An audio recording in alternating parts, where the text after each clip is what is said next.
The Hardy Lab is filled with tennis balls. This is due to students trying to stop birds from nesting in the rafters. Our task is to design a device that cleans up the Hardy Lab by launching tennis balls into a collection bin.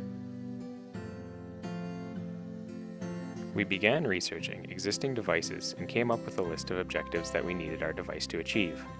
Our device would have to be able to launch balls at various distances, to be fairly accurate, able to reload quickly, and also have a trigger that can be activated with less than a 3 Newton force. 4 designs were drawn up based on the research done previously.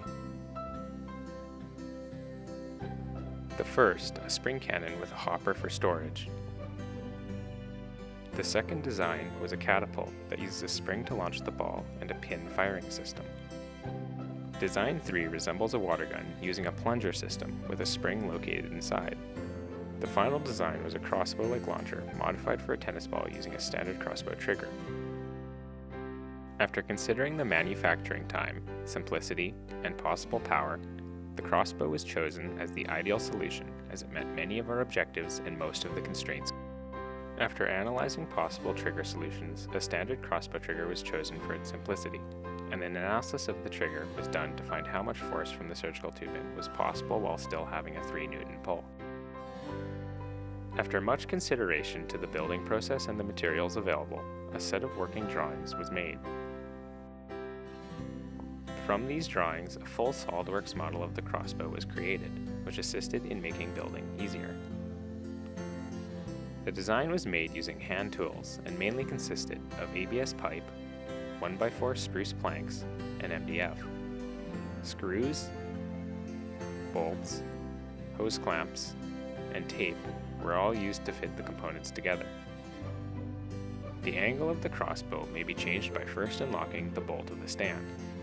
This lets the stand move freely on the shaft inside of the stand. The bolt may then be re-tightened at the desired location. The shaft rests on top of the bolt at the new height and the angle is set. The design features variable power by angle and elastic tightness. The power of the shot can be easily controlled by adjusting the tightness of the tubing to give more or less range. To load the crossbow, the headpiece is locked into place by foot and the surgical tubing is lifted upwards. A cable tie connected to the surgical tubing is then placed into a hook in the trigger and locked into place by the force of the tubing.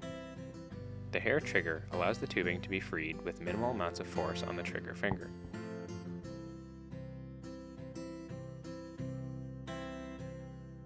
Overall, our design is able to successfully clean up the Hardy Lab by launching balls into a collection bin both powerfully and accurately.